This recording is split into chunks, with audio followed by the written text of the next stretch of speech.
Hey everybody, just back from my solo Utah trip, the second Utah trip of the season, and decided to just get in my Range Rover and drive wherever the heck I felt like. So I covered a lot of ground, more than I thought. I covered almost 3,000 miles, 2,930 miles, and I went all over the Southwest areas that I've been to with many of you for the last 30 years, and I covered quite a bit of the mountains. I went through the San Juans all three ways, and then a whole bunch of areas in southern Utah and northern Arizona that I just kind of wanted to do. So here's a quick look at the trip. I had vowed to never take my Range Rover camping because it was too nice, but I thought, things have changed. And so I loaded it up with camping gear, and you can see the kitchen box there on the left, and 5 gallons of water, and my tools and get out box, and my camping gear. And actually, it did perform just beautifully during the trip. I started out and I drove through Leadville, so you can see this is that meadow that they made with mine tailings. Really, really pretty. Lots of water everywhere. I stopped at all at all the roadway signs that I felt like stopping at, and everything was super green. So you can see here I am pulling in at Leadville, over 10,000 feet, and it was all decked out for Memorial Day. You can see all the flags on the main street. There was a lot of that going on, and I quite liked it. It was nice. Here you see I went over Monarch Pass and took a picture, 11,000 feet, and again, all the big roads were open. You can see the forest roads were not, but it was really beautiful. And then down into Buena Vista, you can see it's kind of hard to see here, but just more water than you could just imagine. All the rivers were just busting. And I drove to Breckenridge, had a beer and a charcuterie for lunch, and then to the Black Canyon National Park. And Black Canyon, I actually camped here at the Black Canyon, their campsite. Not much for campsites, frankly, but this one had a good vibe, and it was a good place. You can see here's a look at the Black Canyon. North America's deepest canyon. Just to give you an idea, twice as tall almost as the Eiffel Tower, almost as tall as the Burj Khalifa, and just a little half mile across it. Just amazing deep canyon. Here's the painted wall, my favorite painted wall with all these beautiful incursions, and a picture of me with a painted wall. And then there's a look at the way out of the canyon. I camped. You can see having my nightly martini, and next to the Range Rover. The flowers are in bloom, beautiful flowers everywhere, really great. I made myself a steak and some mushrooms. And then I watched a ranger talk, and I'll tell you, one of the things, some of the things are annoying about the national parks, but I do like their optimism. So this earnest young man was giving a talk on bats, and it was mostly for kids, but I actually got something out of it and enjoyed it. And I just kind of like the idea of walking, of going to a national park and listening to a ranger talk. It was just great, and finished the night with a lovely fire. So the first day I went from home and stayed in the Black Canyon right here. And then I went down south and I went through Ouray, through the San Juans into Mesa Verde. And I've always wanted to spend a good couple of days in Mesa Verde. So here I am coming into the San Juans. What a beautiful trip into Ouray. Ouray is just beautiful. You can see, here's a great waterfall, just sitting at the edge of town. Another good view of it. Boxing, here's a waterfall that goes right under the road. It's just beautiful vertical country. Yet another one going on. The idea of making a road through here is just incredible. This is Engineer Pass, so this is the Ouray side of the Alpine Loop, which I do hope to do again maybe next year. Really one of the most pretty, beautiful drives in the whole world.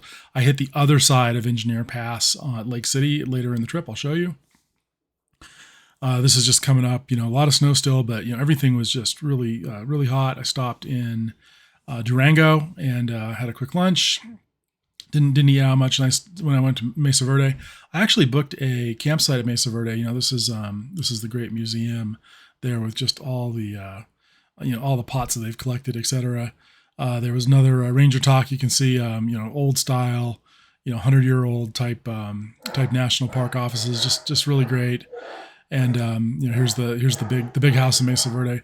One of the things that I really notice is that these are all close together. So there's this one, but there's like 20 other little settlements right by, and it's really clear what happened. They started out at the tops of the mountains, and then just in open houses, and then the houses became closed, and the houses became fortresses, and then they moved them into the cliffs. And certainly a commentary on the, I think, lack of natural resources long term. 20, 30-year drought, and ultimately they left permanently, and just and just came back seasonally to get to gather natural resources. So really interesting. I'd actually booked a campsite in Mesa Verde. It didn't have nearly as good of a vibe as the one in Black Canyon. And as I was driving up, I saw that there was a lodge, and so I'm like, oh my gosh, that's so much better. So I booked myself a room in the lodge and had dinner at their lovely gourmet restaurant overlooking what's called Far View. And here's a look from my room, and just looked out over the world. So beautiful day. Really liked Mesa Verde. So the next day I left Mesa Verde and really stuck to canyon country. This is this area in here just to the left of Mesa Verde. This is called Canyons of the Ancients National Monument. Hovenweep is in that. And I went through there, then I went up into the Canyonlands Needles District, and then into the canyon rim. So I'll show you that in a second. On my way to Mesa Verde, I found wild horses. I saw a lot of large mammals in this trip, kind of uncommon. I love to see wild horses on their own.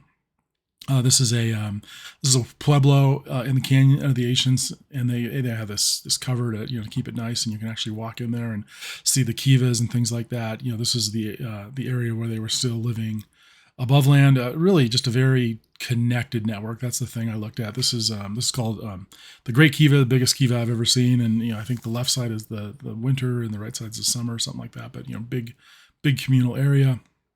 It's great. Then I went to Hovenweep, and Hovenweep is just kind of a lovely kind of haunting settlement. You can see these towers, and this is the area where they were building somewhat fortresses left out there. This is near Four Corners, and I showed this picture of this Highline wire.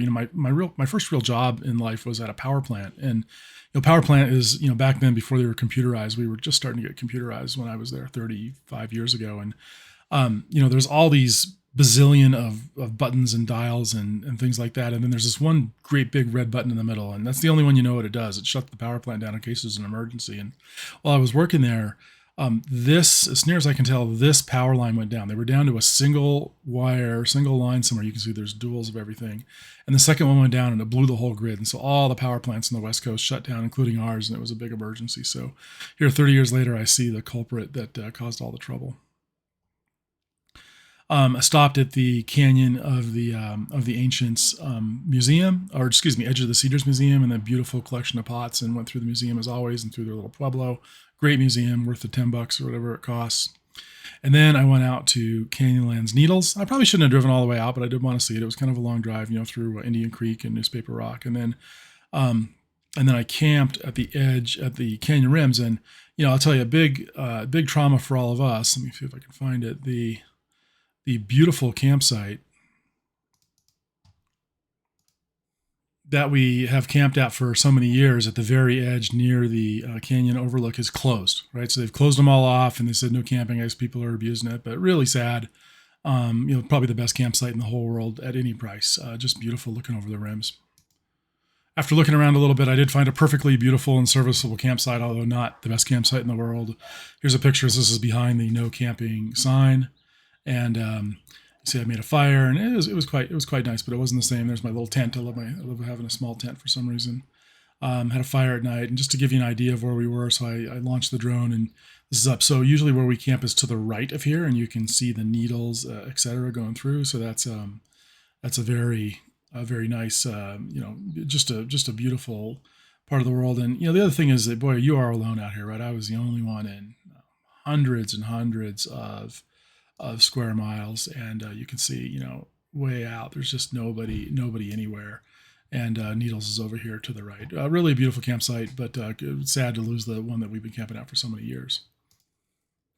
So day 4, I woke up from camp on the canyon rims, and then drove up to Moab, got gas and some food, and then did the kind of the potash ponds, and then up the beautiful Schaefer Trail, and then to Dead Horse Point. Went up to Dead Horse Point, and then I went way out to the San Rafael Swell. And the swell is always advertised as the least visited part of Utah, but I really just think it's the place where the locals go. So here's some looks. So this is in the canyon rims. This is where we usually camp. All right, so I went out here and had coffee. What a great view. Just beautiful. Like I said, I did scout a pretty good view from a place where there was camping, so next time we can give that a shot. Here's the blue potash ponds. They stain the water blue so it absorbs more solar radiation and evaporates the water from the potash more quickly. I did some off-roading, and you can see here's the high techness of the rover. So you can see on the left, it's in low range, and the center differential is 1/3 locked. Hill descent is on, and then it shows you how high the tires are up. And then there's another animation that shows you which direction the wheels are turned. And then of course you can watch video of underneath the vehicle. So it's pretty high tech. It was actually quite fun. It worked great. It's really, really good. I'm not a fan of the 22-inch tires, but I think they're ridiculous. I think we should have, I should change it to 20s, but you can see it's just a beautiful car and really good off-road. This is the Schaefer Trail. The pictures never do it justice. It is a nail biter, right? But beautiful and actually quite a good road. And then on my way out of Moab, I saw the Rocky Mountaineer train. So this is a kind of a luxury train you can take from Denver. We might do it sometime. It's a bit expensive, but it kind of looks like fun. Here, now I went into the swell and you can see it was just dirty, right? The car was just filthy, all that red Utah sand. And in fact, I'll show you in a second, I had to get a new tire the next day and I made it back to Grand Junction. The guy says, "Were you in Utah?" I said, "Yeah." He says, "Yeah, that's the only place I see that kind of dirt." But I went way out to the edge of the swell and I was actually looking for these colored cliffs that I remember from years and years ago. I finally did find them. They weren't here, but I went out into this uranium mine. It was just beautiful, had a fire. And here's a look. So, this is the edge, and there was maybe one or two other parties here, but you can see I had something like 1,000 square miles to myself and maybe that one or two other parties. And you are just alone and on your own in this part of the world. So just beautiful. And you can see, this is on the way up to Island in the Sky, or excuse me, to Devil's Point. You see there's the Colorado River. Just a beautiful, beautiful area. Probably one of the best views in the whole world, right? Just a really beautiful little drone flight going on here. And then a little further, you can see, if I can turn right here, those are the LaSalle Mountains over to the left. So Moab's over there. And then here on the right, you can see I'm gonna twist over past the river. And this is Island in the Sky over here on the right. So that's the national park. I did not go into Island in the Sky. There's me and my rover. And and then this is from the San Rafael Swell. So this is the Muddy River, and it was really rolling. Like I said, all the waterways were going. And this is just, again, you're alone, right? If you're not comfortable being alone, don't do this. This is just deep on your own. The road ends right here. This is the end of the road. You can hike past here. It goes for 4,000 square miles or something like that. Really beautiful area. And there's some uranium mines back here. I'll show you a picture in just a second. And then, one of the kind of the neat things about having a drone is that there was this cave, and I was like, I wonder if that, if there's any relics or anything interesting in the cave, and it would have been, quite a bit of work to climb up there. So I just flew the drone over to it. And so I'd give it just a second here, and you can turn right, and I'll show you the view of the cave. Turns out there wasn't anything there, but that's one of the neat things that a drone can do for you. So here's the view. There was actually one of the other parties were a couple of college kids in a Subaru, and I noticed they were driving on their spare tire. So I went over and found them and said, "Hey, I can fix a lot of flat tires. What's going on?" So they pulled their car apart, but they'd actually punctured the sidewall, and there was just no fixing it. So they had to drive back on their spare, which is a real problem. You can see there's that little white car. That's the one other party I think that was in that couple of 1,000 square mile area with me, but just a beautiful area, very, very remote, and I had a nice camp all to myself. And then here's the cave I was looking at. Like I said, I could see it from my camp, and I was like, I just wonder if there's anything in that cave. And so instead of rock climbing up to it, I just launched the drone, and you can see I'm doing a bad job here controlling it. And I'll zoom in here in a second and just have a really good look inside the cave, and there's really nothing in there. But that's one of the interesting things you can do, especially in Utah, where there's all these interesting little side things and caves and things that just look interesting. If you want to have a close look, like I said, just launch the drone and cruise over and have a look. Like I said, nothing there, just an overhang, but interesting nonetheless. So the next day I had a little bit of trauma. I was in the very far part of the swell, and again, this is a very remote area, and I got a flat tire. No fault of the car, just there was a drywall screw in it. I'll show you. And so I decided I didn't want to leave the trip, and I didn't want to keep going without another full-size spare. I did plug it, but I didn't like it. So I went all the way back to Grand Junction here, got 4 new tires, which were shockingly expensive, and then went back to another part of the swell. So here's a view of that. So this is on my way out. This is a uranium mine. You can see the chute coming down here, and then this is a big cave, and that's actually blocked off with like a grate. And then there's a better view of it. And then there's an arch out toward the end. Oops, sorry about that. There's an arch out toward the end. And there's my drywall screw in my tire. Like I said, no fault of the vehicle or anything like that. And I was prepared, right? I had an air compressor and I had a backup air compressor, right? This is kind of a largish one that will work, not a little tiny one that costs $20. You always have air in your car. Cars need tires and electricity. There's my repair kit. I was able to get a plug in the tire, but I just didn't like it, right? There wasn't enough tread on the tire. And, it was a little bit marginal, so I decided to drive back to town. You see, I ran into another set of wild horses. I just love seeing wild horses. There's just something free and beautiful about wild horses in the middle of nowhere. Also found this neat corral. I took a wrong turn, and this was a neat corral somebody made with local brush. And then I made it all the way back to Grand Junction and bought a pair of 22-inch 40 series tires, or a whole set. My gosh, they were expensive. But they look good. And then I drove back to another part of the swell. And my gosh, this is probably the best camp I had. This was by far the most remote camp I had there. And I'm making some spicy sausages. But let me just show you some drone footage. And, I'll tell you, it's all fun and games until somebody loses an eye, right? I love going out in the middle of nowhere. I love it. I mean, look at this. There's thousands of square miles of just pure wilderness. And, you need to be prepared if something goes wrong, right? And, for people, that generally means water and heat, right? You want to have warm clothes and enough water to get you a good long way. And for cars, it actually means electricity and tires, right? Because those are the two things that generally go wrong. And, you want to have a spare tire, full-size spare, actually upgraded to a full-size spare from the fake one that the Range Rover gives you. I'm glad I did, because I did have a failure the day before. You also need air. You need a way to, fill up the tire. You need a way to patch the tire, and then you need a couple of those big battery banks to make sure that you can start yourself. So that's the best thing. But just look at this. I was just far from anywhere, and I could not have been happier about it. Right? Just what a beautiful, wonderful moment of self-reliance.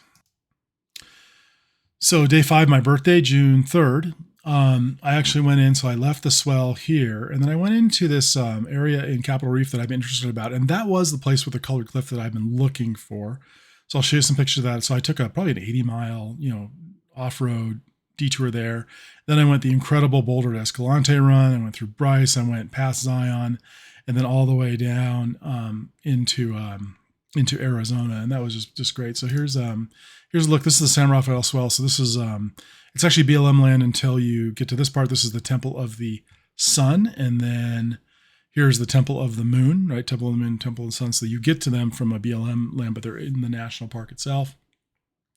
Really pretty. Here it is, entering Capitol Reef from the back way. Tell you, my Rover was just a delightful vehicle for all this. This is what's called the gypsum depression. It's hard to tell from the picture. This is like 100 feet deep, right? It's just this big drop, and apparently gypsum's been eroded away by the groundwater. But just kind of been really interesting. It's just stuff like that in Utah, where you're driving along and all of a sudden there's a 100-foot deep by 50-foot diameter hole in the middle of nowhere. And of course, I'd be doing all this great off-road stuff, and then I'd get in my Rolls Royce, and and the air conditioning would click up, and I'd be on my way. It was just lovely. It went through washboards like nothing I've ever seen. Just like the electronic shocks changed the damping so that you don't get the washboard problem. Beautiful, beautiful car the whole way. Just performed perfectly. This is called Cathedral Valley, right? So there's National Forest in the background. This is a good look at the Cathedral Valley. Look, this is from kind of high up. You can see the cathedrals down there. Really pretty drive. Next time we're in the area, folks, we need to do this. This is a great run. I ran into this really funky old truck with some kind of, I don't know what the heck, well drilling rig, something, all these gears and whatnot. It's just the crazy stuff you end up looking at in Utah. I actually fjorded a stream, so here we go. My video is not great, but turns out I didn't have to do this, but I didn't know it at the time, so I'm in my Rover. I could not figure out how to turn on the thing that showed you how deep it was with the sonar, but it's probably a foot deep, and like I said, the Rover went through it just fine, so I've done my first river in my Range Rover. I was happy about that. And then I hit the mountains, right? So this is, you go from Capitol Reef down through Bryce, and then you're in the mountains, and of course, no drive would be complete without getting stuck behind a cattle drive. So a bunch of cowboys at the cattle drive. It was just great. Felt very Western to me. And the colors were beautiful. The aspens and the pines and everything is so pretty. The picture doesn't do it justice, but it was just a really beautiful. I almost stopped in the mountains and camped just because it was so pretty. Um, Deer, like I said, four-legged mammals. I stopped for the first time at the state park near in Boulder, and this is a little shot of some arrowheads in the collection. Great little museum, and then there's some ruins there, and they've got all, of course, all the plots and everything that they've excavated from there. Then they've got the conditions of all the roads. It was really nice. Stop and do it again. And then this is the road from Boulder to Escalante, and the pictures never do it justice, but I don't know if you can tell, but they've literally like graded off the tops of this ridge so that you can drive on it, so they can fit a road, and that's just it. And both sides, right and left, it goes down to 1,000 feet of canyon. It's just one of those beautiful, better pay attention kind of roads. Really pretty. Um, for the second time in my life, I managed to catch the Kiva Coffee House. So this is coming out of the Boulder hogback, and you kind of go up here. This is just a lovely, beautiful thing that some guy built it, and then he died, and then they still keep it going. And here's the inside. I actually was able to have a coffee, right? So it's made of these huge native logs and beams, and just a really great moment to go and just relax up at the top. Beautiful view. And then I went into Kanab, and Kanab used to be a little teeny town, but now there's like foofy hotels and nice restaurants. And it was my birthday, so I bought myself a nice dinner, and I stayed in a nice hotel with a great bed, and had a really good had a really good dinner. It was just a nice relaxing day. And to end up here, I'll just show you. These are the colored cliffs that I was looking at. And, the time of day didn't do a great job with the colors, but these are kind of like rainbow cliffs, and you can see this is just to the west. It's just to the east of Capitol Reef National Park. And then, if you drive up this road for 40 miles, you turn left, you actually come out in Capitol Reef. And so this is what I had been looking for. This is the two shots that I took in the swell to find this place. And here I found it again. I remember years ago, we were there with Jeff, and Jeff had this enormous tent, and it was blowing wind like crazy. He couldn't set it up. It kept blowing over. So anyway, just a beautiful area. And I had a great June 3rd birthday. It was really nice. And I had some wonderful solitude. So for the next day, I camped down in Kanab down here, and then I went to the Glen Canyon Dam, and then I went down to the Grand Canyon. I felt like going to the Grand Canyon. I was thinking about staying there. I didn't. And then I ended up driving up through Monument Valley and Mexican Hat that day. So it was a big mileage day. Here's a couple of pictures. So here I am at the Glen Canyon Dam, and they're showing you Lake Powell's actually not down nearly as much as I thought it would be, right? So 135 feet below full pool, not terrible. Here's a view of the beautiful dam. Gosh, I wish America did stuff like this anymore. It's just a bold, beautiful project. And here you can see, it's down, but it's not down like crazy. I mean, I was here one time when it was right at the top, but still, this big rains this year have been really good. I drove down. This is the old suspension bridge over the Little Colorado River. So this is Indian country. Kind of a nice thing. So you essentially drive from Page through to here, then you can turn right and go into the Grand Canyon. Here's my first view of the Grand Canyon. It's funny. We did a north rim to river to rim some years ago, and then I've gone to the Grand Canyon a couple of times. And it's a really nice photo op, but that's kind of it for me, right? And I'll tell you, my hip didn't allow me to do anything like going all the way down, but it was pretty. It was nice. There's a selfie. The weather was a little bit stormy, but it was pretty good. Ponderosa Pine Forest, right? So high up forest, another great view. It's very pretty. But that's it. Saw some elk. Actually, I saw elk 3 or 4 times. I only took pictures once. And then I stopped at the beautiful El Tovar Hotel and had a drink. So this is the lounge at the El Tovar, and I had a lovely drink and an appetizer. This is, I think this is a Bierstadt. This is hanging over the lobby in the El Tovar. Here's the thing. I actually, they had a room available, and I almost stayed, but I thought, you know what, I might need to be back in Colorado on Tuesday, so I'm going to make some miles. So I didn't stay in the Grand Canyon. I hit the road, and I made it to Kayenta. That's a boring drive all the way to Kayenta, but if you go north from Kayenta, you get to Monument Valley. So there's a good view of Monument Valley, and it was just getting dusk, and I did get a nice view with the light, so that was beautiful. And then I went up to Mexican Hat, so another good look at Mexican Hat. And then I drove all the way into Cortez, and I got there really far after dark and stayed at a crappy hotel. So I didn't like that, but like I said, I wanted to get back into Colorado for the last day. So I camped down here in Cortez. I don't know if you can see my mouse. And then, in the way down, I came down the center of the San Juans. And this time I decided to go up, stop at stop at Telluride, go up past the Black Canyon, and then go down through Lake City and Lake San Cristobal. And so that's what I did, right? I just wanted to transect the San Juans all three ways. I think they're the prettiest mountains in Colorado.